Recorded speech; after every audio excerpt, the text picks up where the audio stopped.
Assalamu alaikum ji, this is me Hasnain Khan, and today we are going to see that how can we run regression in RStudio. So to have some regression analysis, you must have some data set. Our data set is in downloads folder with name students performance factors, and this data set is in CSV format. तो CSV format में कोई भी data set हो तो उसको import करने से पहले you need to load some libraries. So CSV के लिए टाइडीवर्स लाइब्रेरी जो है इट मस्ट बी लोडेड। अगर हमारे पास यही डेटा सेट एक्सेल फॉर्म में होता तो हम इसको रीड एक्सेल के ज़रिए से उसको इंपोर्ट कर सकते थे। There are two methods you can import your data. एक तो मैनुअल है कि आप यहाँ से इंपोर्ट डेटा सेट के ज़रिए से उसको इंपोर्ट कर सकते हैं, या आप इस तरह से कोड के ज़रिए से अपना डेटा इंपोर्ट कर सकते हैं।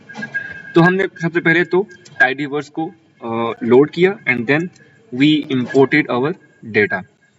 अब हमने देखना है कि हमारे पास डेटा किस नेचर का है, आया वेरिएबल्स हैं तो वो किस नेचर के हैं, कैरेक्टर हैं, न्यूमेरिक हैं।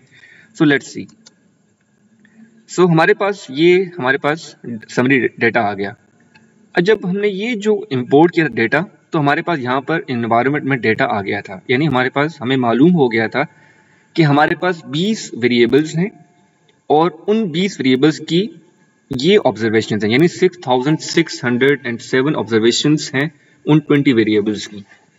तो जब हमने उसकी समरी देखी इस डेटा सेट की तो we find these are the variables, और इसमें जो आवर्स स्टडीड हैं वो मिनिमम जो हमारे पास आवर्स स्टडीड है वो 1 आवर है, जबकि मैक्सिमम आवर्स जो पढ़े गए वो 44 आवर्स हैं बाय स्टूडेंट।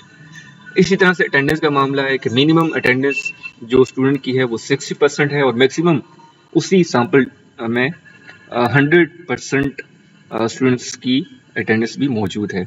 इसी तरह से कुछ वेरिएबल्स जो हमारे पास कैरेक्टर में हैं, यानी क्वालिटेटिव वेरिएबल्स हैं, तो वो हमारे पास इस तरह से गिवन है, यानी उनकी क्लास कैरेक्टर है।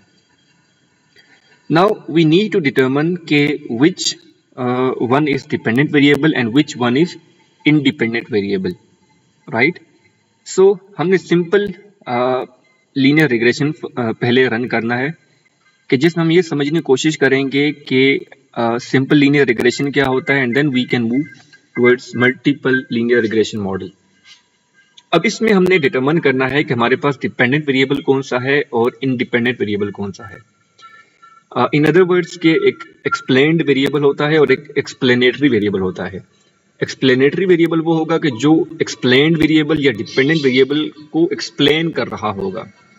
अब जो हमारे पास एग्जाम स्कोर है ये डिपेंडेंट हमने कह दिया कि ये डिपेंड कर रहा है आवर्स ऑफ स्टडीड पर, कि आपने कितने घंटे पढ़ा उस पर डिपेंड कर रहे हैं आपके एग्जाम स्कोर।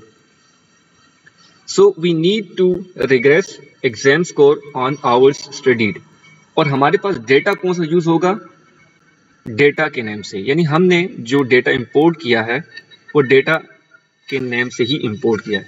सो हमने उसी को यूज करना है।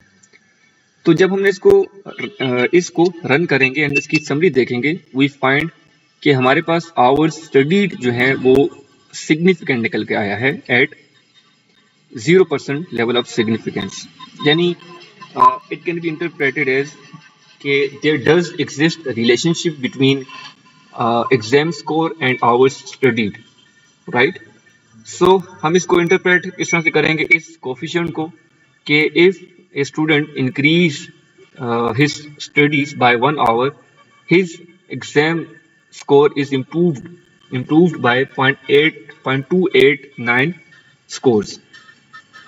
अब इसमें जो हमारे पास एडजस्टेड आर स्क्वायर है या आर स्क्वायर है वो हमारे पास 0.1984 आई। अब इसका मतलब क्या हुआ कि हमारे पास 20% वेरिएशन एग्जाम स्कोर में जो एक्सप्लेन की जा रही है वो आवर्स ऑफ स्टडी की जाने से की जा रही है, वाइल 80% जो वेरिएशन है वो हमने मॉडल में इंक्लूड नहीं की, यानी 20% जो वेरिएशन है it is being explained by hours studied. So ये हमारे पास सिंपल लीनियर रिग्रेशन मॉडल होता है। And in the next video, we will discuss multiple linear regression model.